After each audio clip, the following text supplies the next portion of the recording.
Quero saudar a igreja novamente com a graça e a paz do Senhor Jesus. Nunca é demais saudar com a graça e a paz, né? Hoje eu gostaria de estar repartindo com os irmãos aqui. O primeiro texto que a gente vai ler está em 1 Coríntios, capítulo 15. Esse texto muito precioso.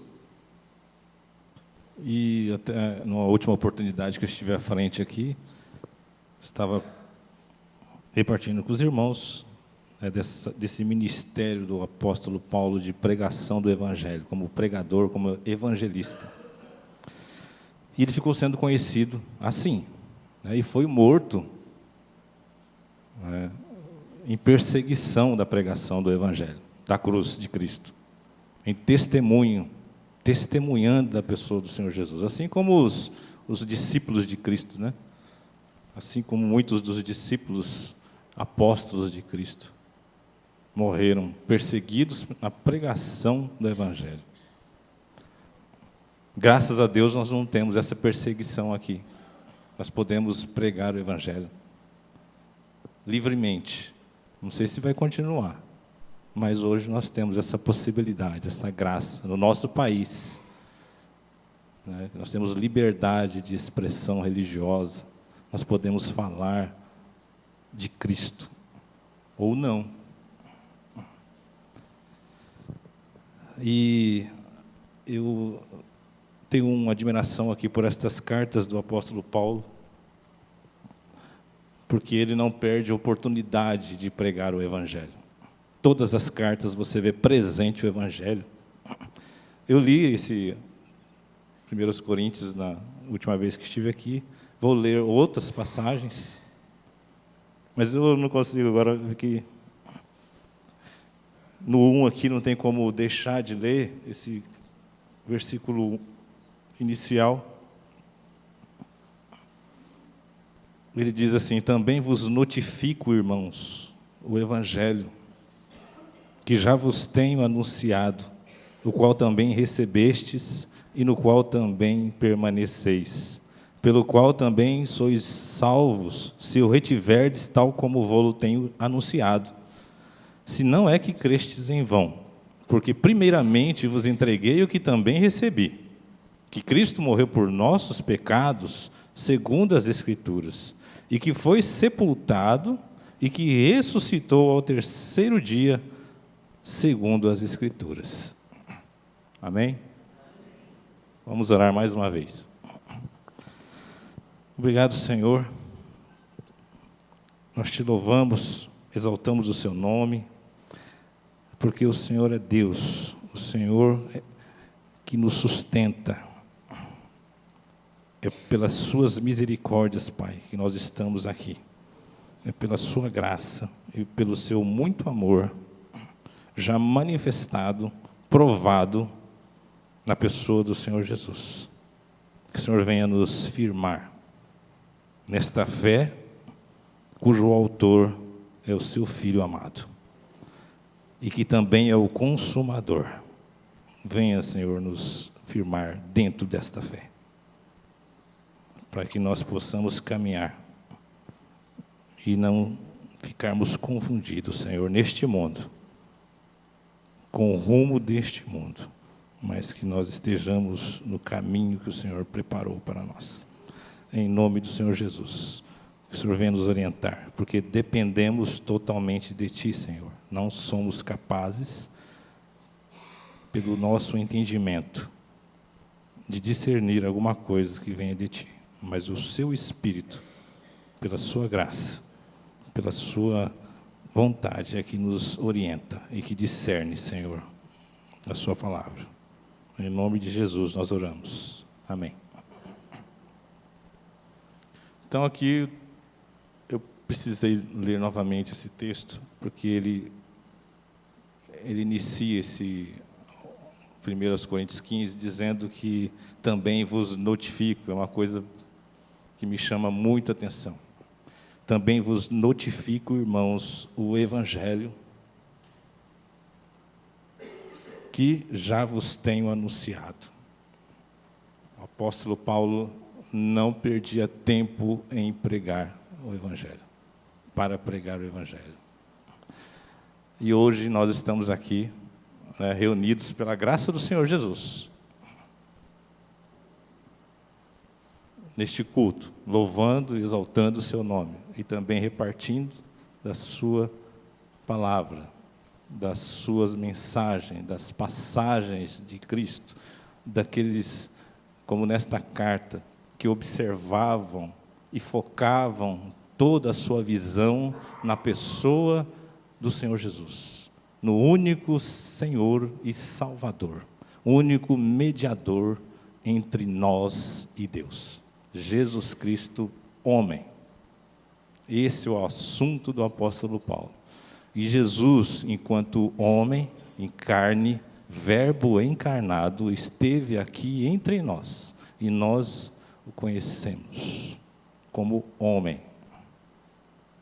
A palavra de Deus que criou os céus e a terra, todas as coisas foram criadas pela palavra.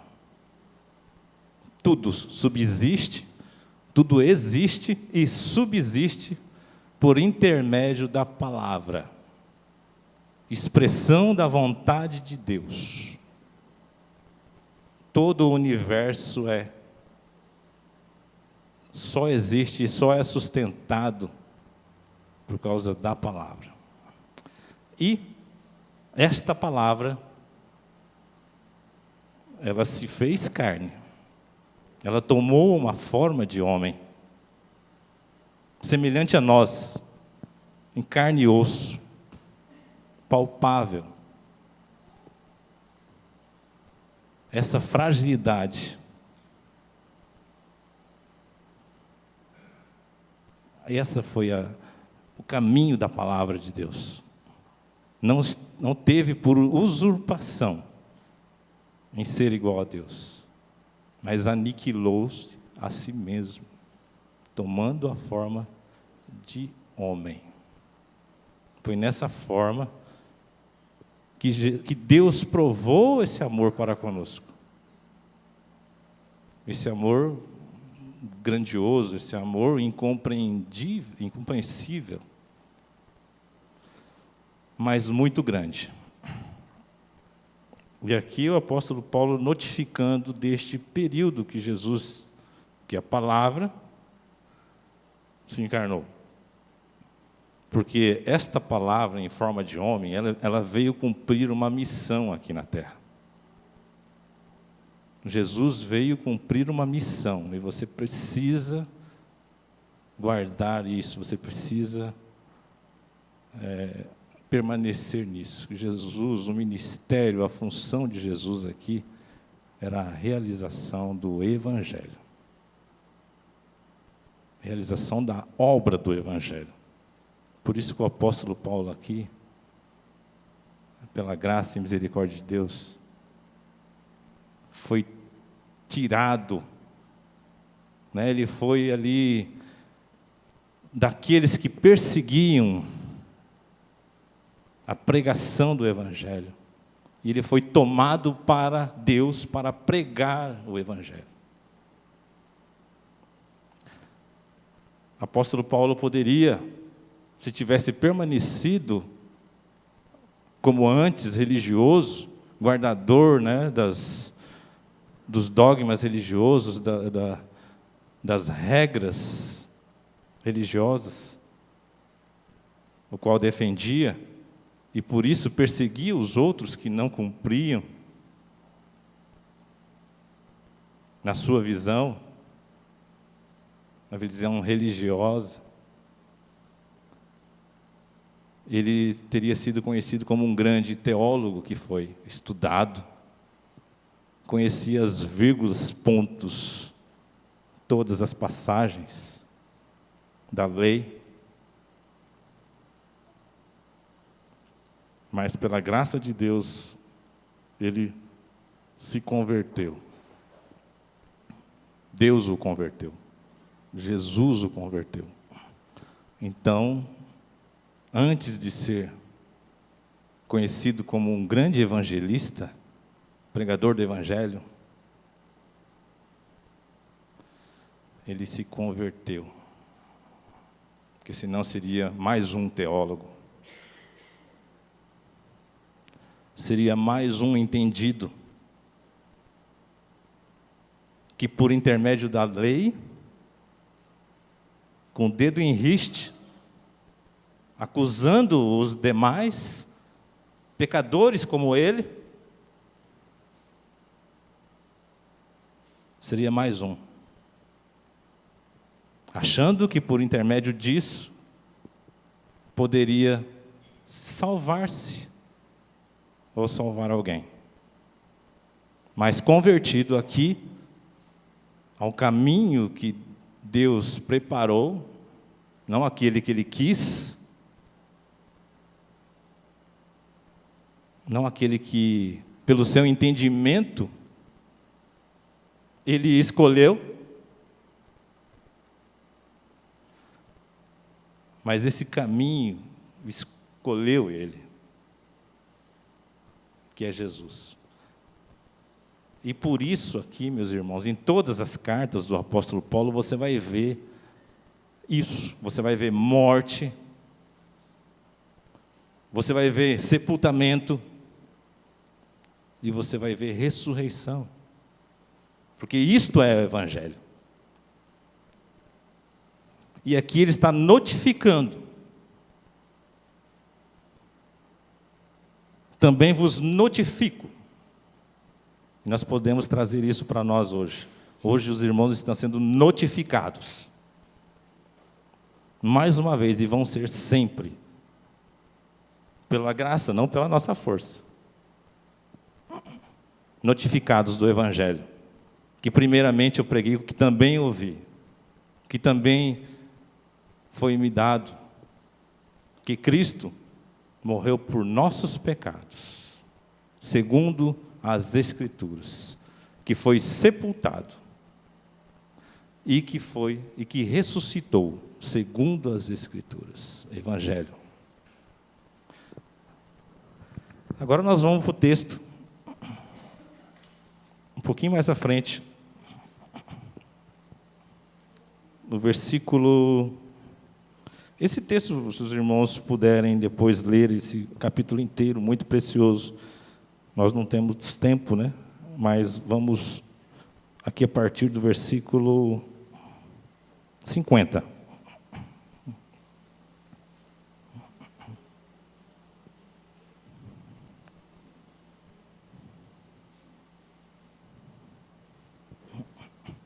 Estamos aí, 1 Coríntios, vamos, capítulo 15, versículo 50. E agora digo isto, irmãos, que a carne e o sangue não podem herdar o reino de Deus, nem a corrupção herdar a incorrupção. Eis aqui vos digo um mistério. Na verdade, nem todos dormiremos, mas todos seremos transformados. Num momento, num abrir e fechar de olhos, ante a última trombeta, porque a trombeta soará, e os mortos ressuscitarão incorruptíveis, e nós seremos transformados. Porque convém que isto que é corruptível se revista da incorruptibilidade, e que isto que é mortal se revista da imortalidade. E quando isto que é corruptível se revestir da incorruptibilidade, e isto que é mortal se revestir da mortalidade, da imortalidade, então cumprir-se-á a palavra que está escrita: tragada foi a morte na vitória. Onde está, ó morte, o teu aguilhão? Onde está, ó inferno, a tua vitória? Ora, o aguilhão da morte é o pecado, e a força do pecado é a lei. Mas graças a Deus que nos dá a vitória por nosso Senhor Jesus Cristo. Portanto, meus amados irmãos, sede firmes e constantes, sempre abundantes na obra do Senhor, sabendo que o vosso trabalho não é vão no Senhor. É uma coisa que é muito necessário a gente saber, meus irmãos. Nós não vamos preceder, de maneira alguma, os que dormem. Os que já foram. Nós não precederemos. A carne e o sangue não herdarão. Nós precisamos saber disso. Precisamos estar firmados nisso. Nós temos muito cuidado com o nosso corpo. E deveremos cuidar mesmo, devemos cuidar do nosso corpo. É o único que a gente tem, né? E não é muito lá essas coisas, pelo menos o meu. Mas eu faço questão de todas as partes dele. Cuido. E todos aqui é certo que cuidam do seu, deveriam cuidar. Cuidado com o que você faz com o corpo que você recebeu. Né? Pode ser um pouco mais forte, mas um pouco melhor ou mais bonito, mas outros não. Mas cuide. Porque Deus trará em juízo tudo aquilo que você fizer por intermédio do seu corpo. A palavra de Deus nos desnuda. Ela é viva e eficaz, ela penetra até onde você não imagina. Todas as coisas estão nuas e patentes aos olhos de Deus, diante da sua palavra. Teve até uma oportunidade não, né? Um acontecimento que eu macetei o meu dedo na porta do carro, já falei isso aqui para os irmãos, e esse dedo, ele começou a entrar no estado ficou preto, né, escuro, a carne começou eu não sei como que diz isso na linguagem médica, necrosar, olha, os irmãos aqui estão atenados, começou a necrosar, a ponta do dedo embaixo da unha, ficou feio, e eu, como sempre, né, enrolando para ir no médico, parei, fiquei lá muito tempo sem ir, mais de uma semana, acho que já fazia uns 10 dias que eu via que não tinha jeito, o dedo meu foi o dedo mínimo, né? Ficou maior que o dedo polegar, bem maior, de inchado, e a metade dele já estava necrosado. Aí eu falei, acho que eu vou no médico. Olha só, não façam isso. Aí quando eu cheguei no médico, né? Olhei lá na lista do meu plano de saúde, na época, e escolhi um assim, pá, é nesse que eu vou. Está escrito que ele é cirurgião, né? Deve ser bom o cara. Cirurgião geral. Eu falei assim, esse cara opera tudo, ele deve fazer tudo. E quando eu cheguei lá para ser atendido, esse médico, ele olhou meu dedo e já fez uma cara meio feia e falou assim, quando que foi isso? Eu diminuí, né? Falei, uns 5 dias. Aí ele falou assim, por que você não veio antes? Eu falei, eita. Quando ele falou isso, eu pensei comigo assim, estou enrolado. Aí ele já saiu da minha frente, foi para uma outra sala e foi ligar. Ligava para um, para outro. Eu falei, eita, o negócio está feio. Aí ele voltou e falou assim, o que você faz? Eu falei, sou digitador. Eu digitava, né, no banco. Ele falou, então você precisa desse dedo. Eu falei, preciso e muito. Tinha gente que digitava com 2 dedos. Com 2 dedos catando milho, digitava muito rápido, mas eu digitava com 5. Mas eu não queria perder esse dedo. E ele começou a ligar para um, para outro, falou, estou com um paciente assim, assim, assado. Aí ele descobriu um cirurgião muito bom, estava de plantão lá na Santa Casa. Ele já me encaminhou para lá, vai lá agora, que ele está te esperando. E eu fui lá. E este médico, né, fez um procedimento de limpeza total no meu dedo. Falou assim, não vai pegar anestesia. Não vai pegar. Está inflamado, necrosado, não vai pegar. Então, você não olha. Ele me levou para uma mesa, assim, né? Eu fiquei em pé. Ele passou bisturi no dedo e eu fiquei olhando. Ele falou, não olha, que vai doer. Eu falei, não adianta não olhar, né? E ele tirou toda aquela carne podre do dedo. Eu falei, esse dedo não vai voltar a ser a mesma coisa. Mas, graças a Deus, voltou, meu irmão. Cresceu unha. Eu achei que não ia ter, porque a unha ele tirou com alicate, né? Tirou a carne, um pedaço da carne, metade do dedo para cima. Nasceu uma casca no lugar da unha. Fiquei cuidando desse dedo, sabe?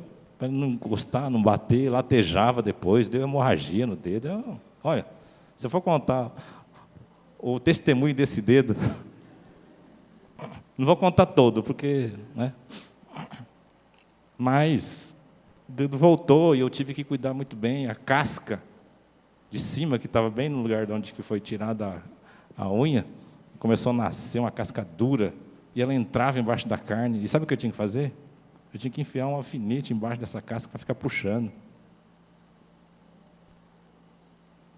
É como eu disse, porque eu não gostava de ir no médico. Eu ia ter no médico, eu ia fazer o quê? Quem que ia cuidar da minha unha? E foi se corrigindo. Mas o nosso corpo é frágil. Tem isso. Mas só que nós temos que ter essa consciência, meu irmão, que esse corpo, que esse dedo que eu cuidei tanto, ele não vai entrar no reino de Deus. E a gente tem que cuidar mesmo. Mas só que você tem que saber que não vai. Vai ser transformado aqui, a palavra fala. Não é isso que está falando aí?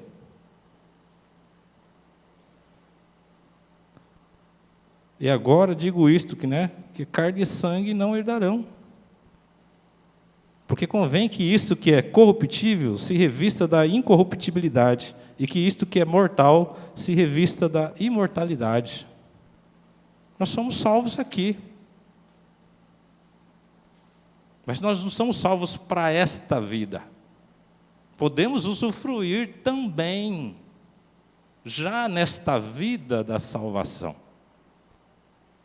Mas só que o nosso maior desfrutar da salvação não vai ser neste corpo. Você concorda? O desfrutar desta salvação que Jesus nos propicia com o Evangelho, morte, sepultamento e ressurreição, o nosso desfrutar desta salvação, se compararmos com o que ela nos dá, que é eternidade, vida eterna. O que é esta vida? O gozo é pouco. Usufruirmos pouco. Vamos usufruir pouco. Mas vamos cuidar. Vamos cuidar. Nós não vamos levar neste corpo, e muito menos as coisas que a gente tem neste mundo. Muito menos isso. A gente veio nu, e vamos sair daqui nu.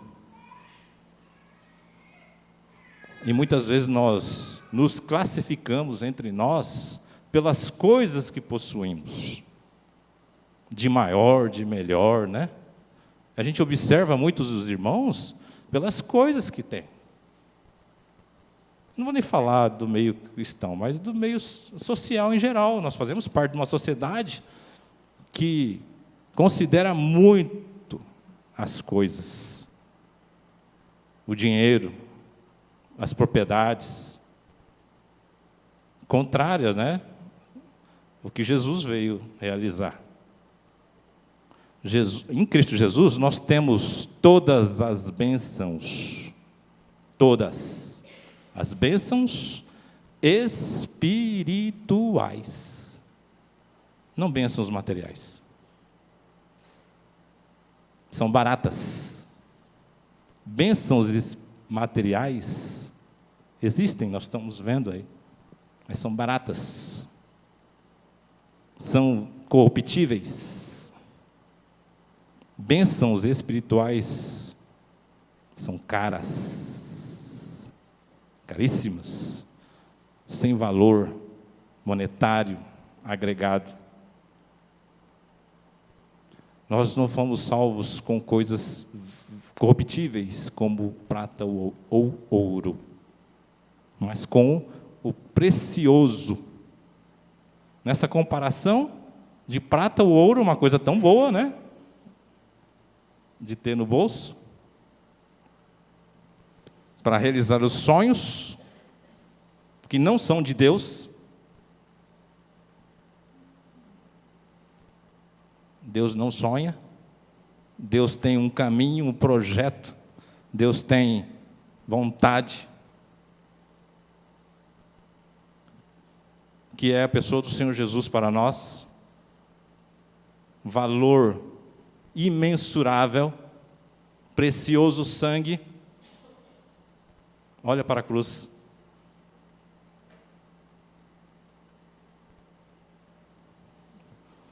Não tem como você olhar para a cruz e continuar altivo, mesmo que seja de canto de olho, meu irmão. A cruz atrai.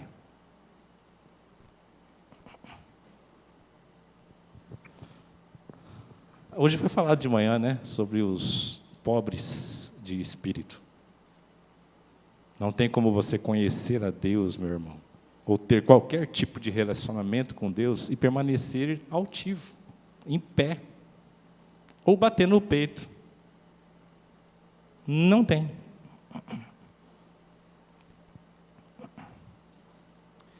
Vamos caminhar mais um pouco. Então, vamos para a 1 Tessalonicenses. É a mesma direção desse texto que a gente acabou de ler. 1 Tessalonicenses 4.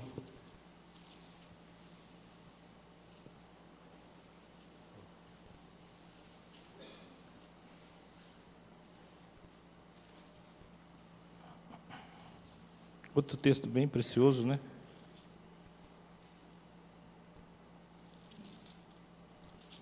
Errei aqui, não. 1 Tessalonicenses 4. No 13. Que orientação também do apóstolo Paulo, né, aos Tessalonicenses. Muito precioso. A partir do 13 diz assim: não quero, porém, irmãos, que sejais ignorantes acerca dos que já dormem, para que não vos entristeçais como os demais que não têm esperança. Porque se cremos que Jesus morreu e ressuscitou, olha só, a gente está falando aqui, assunto do apóstolo Paulo, evangelho, morte, sepultamento, ressurreição. E ele já vinha, porque se cremos que Jesus morreu e ressuscitou, meu irmão, está tudo, é só você olhar, começar a observar na Escritura e você vai ver morte, sepultamento e ressurreição presente, evangelho. Eu não consigo ver um estudo bíblico ou qualquer coisa, pregação, sermão, qualquer coisa que seja, sem evangelho. É inútil, porque é sabedoria humana. É como se fosse sem amor, e na verdade é sem amor. E o que as coisas sem amor são? Inúteis. É como o sino que tine. Nada adianta. Nada tem proveito sem amor. Nada do que é falado tem proveito no estudo, pregação, o que quer que seja, sermão, sem evangelho. Porque é no evangelho que está expresso o amor de Deus. Não é em outras coisas. E o evangelho, você pode trazer qualquer assunto para o evangelho. O evangelho trata com qualquer coisa. O evangelista, o apóstolo Paulo aqui trata sobre diversos assuntos em suas cartas. E sempre com o evangelho. Agora, antes não. Antes de se converter, ele separava os assuntos do evangelho. O teólogo, não vou, né? Fica até meio, não sei se os irmãos estão me entendendo, mas o estudioso apenas, não o que recebe do Espírito de graça, mas aquele que tem entendimento somente humano, científico da Escritura, ele separa os assuntos e trata isoladamente do evangelho. E consegue. Não, agora nós não vamos falar de evangelho, vamos falar disso. Como que consegue falar alguma coisa de Deus que não esteja o evangelho presente? Não é de Deus, meu irmão.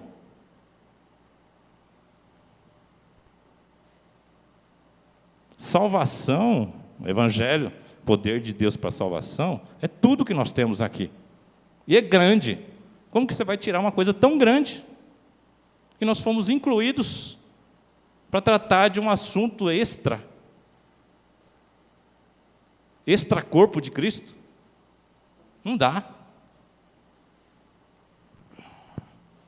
1 Tessalonicenses 4,13. Eu só fui no segundo versículo, já deu problema aqui, né? Vamos continuar. Porque se cremos que Jesus morreu e ressuscitou, assim também aos que em Jesus dormem, Deus o tornará a trazer com ele. Dizemo-vos, pois isto pela palavra do Senhor, que nós, os que ficarmos vivos para a vinda do Senhor, não precederemos os que dormem. Porque o mesmo Senhor descerá do céu com alarido, e com voz de arcanjo e com a trombeta de Deus. E os que morreram em Cristo ressuscitarão primeiro. Depois nós, os que ficarmos vivos, seremos arrebatados juntamente com Ele nas nuvens, a encontrar o Senhor nos ares, e assim estaremos sempre com o Senhor. Portanto, consolai-vos uns aos outros com estas palavras. Consolo é esperança. Aqui, meus irmãos, muitos já passaram por esta terra. Nós estamos passando. Nós não vamos ficar aqui. A não ser, se e tivermos ainda um fôlego de vida na vinda do Senhor. Aí nós vamos ser transformados. Mas não vamos anteceder os que dormem. E Jesus diz assim: consolai-vos com essa palavra. A palavra diz aqui, apóstolo Paulo. Consolai-vos com essa palavra. Porque esse que você está vendo aí, que vai ser sepultado, nesse velório, o apóstolo Paulo aqui está dizendo: consolai-vos com essa palavra. Se você não tem esperança, tenha essa esperança aqui. Ele diz: não seja como os gentios que não têm esperança, que não creem na morte, no sepultamento e na ressurreição. Se nós formos plantados com Ele na semelhança da sua morte, também o seremos na da sua ressurreição.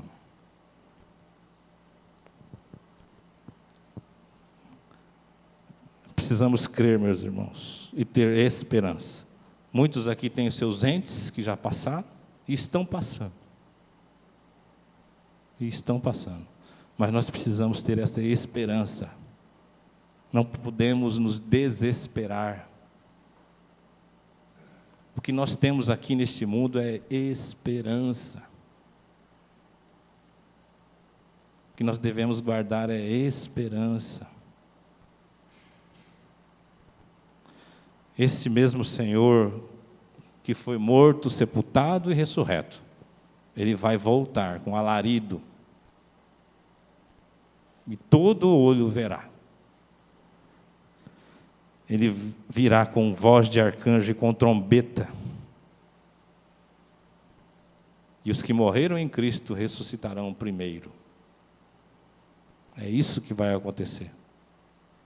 Isto é e faz parte da salvação. Isso que Jesus veio fazer. A salvação, nós vamos ter maior proveito, não é nesta vida, meu irmão. Estas coisas que nos traz tanto, às vezes, prazer aqui momentâneo, aqui na terra, elas vão passar, vão ficar, não vão passar daqui. As nossas coisas, as nossas preferências, os gênios, os nossos gênios, somos tão geniosos aí. Isso eu não tolero, isso vai ficar. Tudo aqui é passageiro, parece até piada, mas é passageiro. E é assim que nós devemos nos orientar e perceber que nós estamos nos agarrando a coisas temporais. E nós temos desprezado as bênçãos celestiais, trocado pelas materiais. Irmão, começa a pensar, o que é espiritual? E o que é terreno? Pensa um pouquinho, aproveita essa semana aí, essas últimas semanas que a gente começa a meditar e a refletir sobre o ano que se passou e o que há de vir. Pensa aí, o que é espiritual e o que é terreno. Você já teve esse pensamento? Você acha que as coisas que a gente pega é espiritual? Bem infantil, né? De uma forma, começa bem infantil mesmo. Você acha que coisa que palpável é espiritual? Isso eu aprendi na aula de catequese. Tão simples. Mas a gente tem confundido. A gente acha que coisa material é espiritual. E a gente tem comparado, né, o que o apóstolo Paulo fala, que diz que quando ele veio ter com os irmãos lá em Corinto, não foi com coisas de sabedoria humana, não foi com sublimidade de palavra, mas foi com poder, com o Evangelho. E ele disse que comparando as coisas espirituais com as espirituais. E a gente não tem feito isso, a gente tem comparado coisas materiais, coisas carnais, terrenas com espirituais. Sombras, figuras, que são sombras e figuras. Não são espirituais e não vão ser e nunca vão. Figuras que nos remetem, né, a alguma coisa, a alguma forma. Sombras, figuras, permanecem assim, sombras e figuras, para você olhar o resplendor do Evangelho, porque a sombra faz oposição à luz,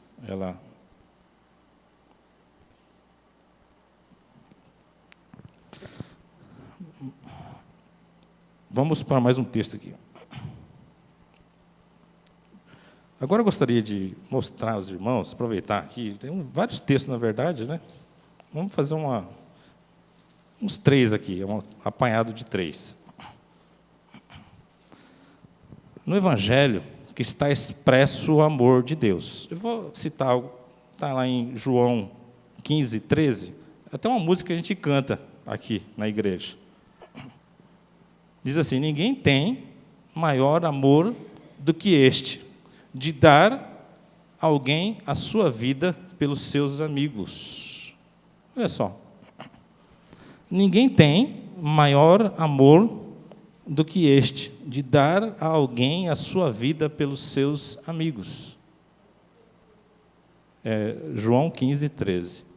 Ninguém tem maior amor do que este, de dar a alguém a sua vida pelos seus amigos. Dar vida, morrer, Evangelho, pelos seus amigos.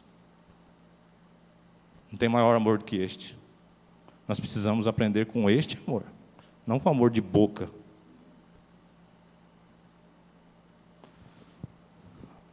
Romanos 5, 8. Tudo vai ser nessa direção. Bem simples. Romanos 5, 8.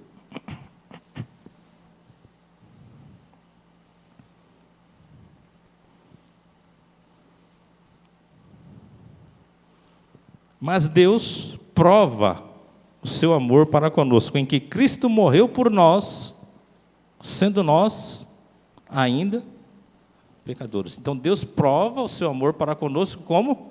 Com o Evangelho, em que Cristo morreu por nós. Evangelho. Deus prova o seu amor para conosco no Evangelho. Ninguém tem maior amor do que este, de dar a alguém a sua vida pelos seus amigos. Deus prova o seu amor para conosco, em que Cristo morreu por nós, em que Cristo morreu por nós, em que Cristo morreu por nós, sendo nós ainda pecadores. 2 Coríntios 5, 14, também bem conhecido dos irmãos. Tem muitos textos, na verdade, né? Eu separei 3 apenas sobre essa parte, né? 2 Coríntios 5, 14.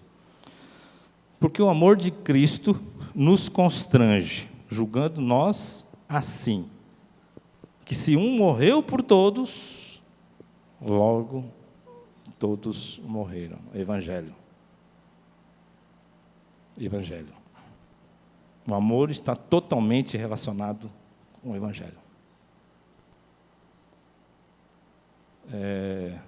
Deus amou o mundo de tal maneira que deu seu Filho unigênito, para que todo aquele que nele crê não pereça, mas tenha a vida eterna. Deu seu Filho unigênito para morrer.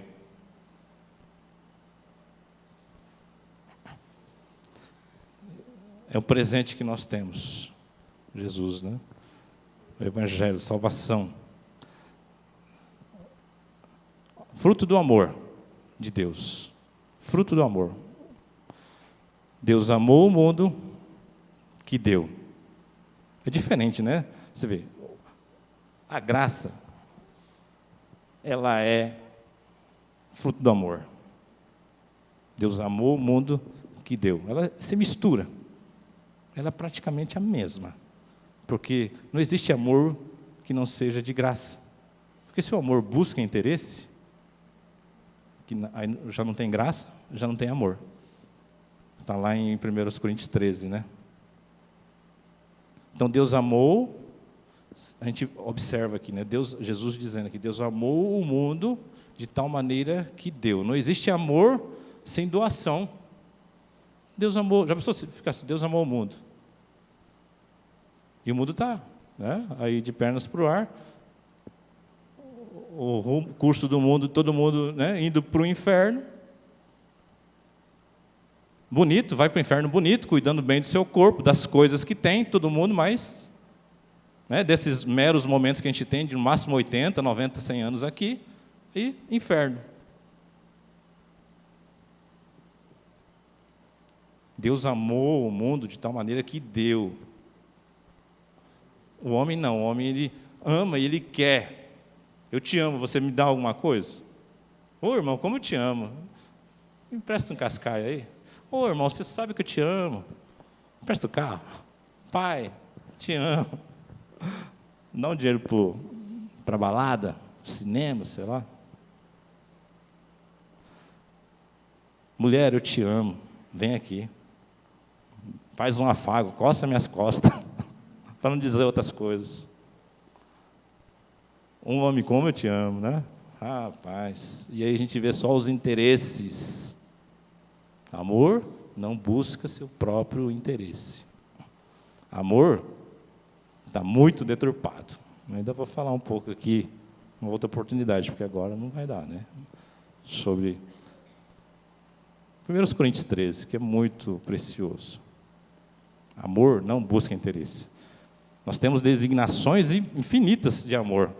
O pessoal vincula amor até a sexo agora, né? E mais coisas. Muitas coisas. Interesses, né? Diversos. Até em formas de expressão de línguas diferentes. Para designar amor. Há coisas que não tem nada a ver com amor. Tem a ver, muitas vezes, com relacionamento interpessoal. Tem a ver com, né, com outras coisas aí. De interesse próprio do homem. Mas que não é amor. Simples. Porque o amor não busca o seu próprio interesse. A gente pode até ler a passagem, né, que é 1 Coríntios 13. Já que a gente citou, vamos ler, não é um estudo, né, sobre isso, mas vamos aproveitar. Ainda que eu falasse as línguas dos homens e dos anjos, e não tivesse amor, seria como metal que soa, ou como o sino que tine. E ainda que tivesse o dom de profecia, e conhecesse todos os mistérios, e toda a ciência, e ainda que tivesse toda a fé, de maneira tal que transportasse os montes, e não tivesse amor, nada seria. E ainda que te distribuísse toda a minha fortuna para o sustento dos pobres, e ainda que entregasse o meu corpo para ser queimado, e não tivesse amor, nada disso me aproveitaria. O amor é sofredor, é benigno, o amor não é invejoso, o amor não trata com leviandade, não se ensoberbece, não se porta com indecência, não busca os seus interesses, não se irrita, não suspeita mal, não folga com a injustiça, mas folga com a verdade. Tudo sofre, tudo crê, tudo espera, tudo suporta. O amor nunca falha, mas havendo profecias, serão aniquiladas. Havendo línguas, cessarão. Havendo ciência, desaparecerá. Porque em parte conhecemos, em parte profetizamos. Mas quando vier o que é perfeito, então o que é em parte será aniquilada. Quando eu era menino, falava como menino, sentia como menino, discorria como menino. Mas logo que cheguei a ser homem, acabei com as coisas de menino. Porque agora vemos por espelho em enigma, mas então veremos face a face. Agora conheço em parte, mas então conhecerei como também sou conhecido. Agora, pois, permanecem a fé, a esperança e o amor. Estes três, mas o maior destes é o amor. O amor é maior. Porque Deus é amor. Deus é amor. Precisamos aprender de Deus, conhecê-lo mais e saber que Ele não está nas coisas corruptíveis. Deus deste mundo é outro. Mamon é outro Deus. E, na verdade, não é Deus, né? Nós temos um Deus, mas os homens escolhem por deuses diversos. Não de boca, muitas vezes. Fala que o seu Deus é o Jeová. O seu Deus é o Senhor. Mas corre atrás do outro Deus. Como que é isso? Esse é a nossa carne agindo e nos impelindo a fazer o que é própria a ela.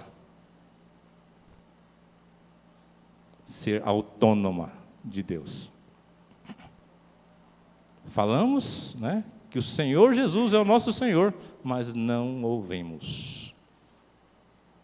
Que o nosso Deus é o único Deus, mas nos dobramos a outras coisas, coisas corruptíveis. A gente nem imagina.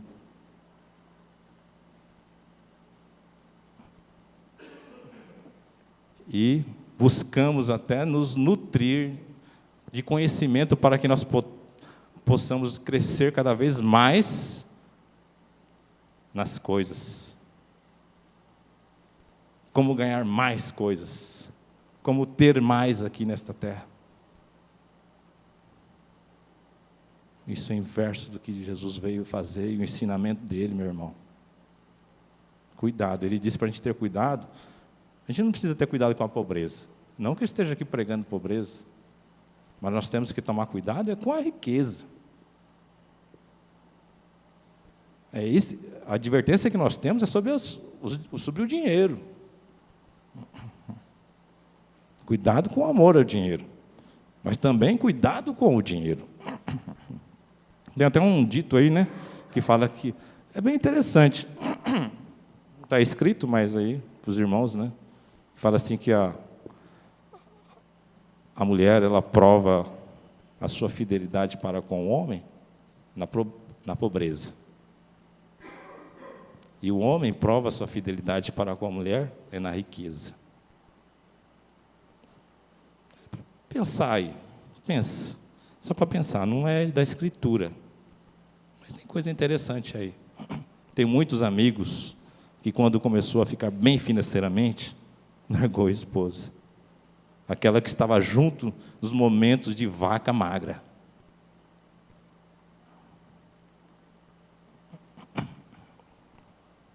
Por quê? As coisas, temos que tomar cuidado com as coisas. Usar as coisas. E não deixar que elas nos usem. Nos direcionem. Nós somos guiados pelas coisas, meus irmãos. As coisas que estão sendo nos apresentadas. E a gente corre atrás das coisas. Cuidado. Vamos nos despertar para as coisas espirituais.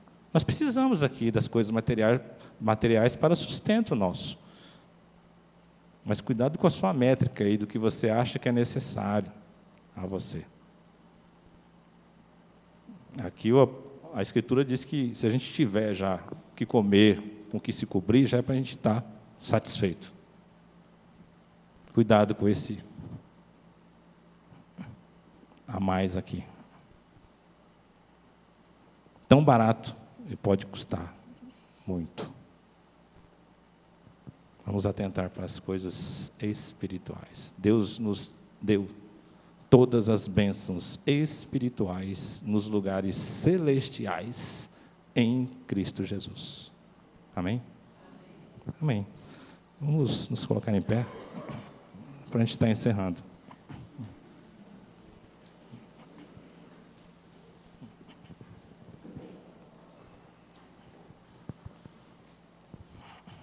Obrigado, Senhor. Nós te agradecemos, Pai, por tamanho amor que o Senhor tem para conosco, que o Senhor teve, que o Senhor já provou na pessoa do Senhor Jesus, em que o seu Filho amado morreu por nós, sendo nós ainda pecadores, Senhor. Este amor que nos constrange e que nós observamos assim que, se Ele morreu, nós também morremos com Ele, Senhor. E também, se Ele ressuscitou, nós cremos que também seremos semelhantes da sua ressurreição. Que o Senhor opere em nós esta fé que é do seu Filho amado e consuma, Senhor, em nossas vidas, no nosso caminhar do dia a dia, para que nós estejamos sempre, Senhor, para que nós não desviemos para lugar algum, mas permaneçamos, Senhor, no seu amor, na sua graça, neste caminho que o Senhor preparou. Prevaleça. Dependemos totalmente de Ti, Senhor. Nesta perseverança, que o Senhor nos ensine, nessa perseverança, até o fim, Senhor. E o fim é o Senhor que define. Em nome do Senhor Jesus. Amém.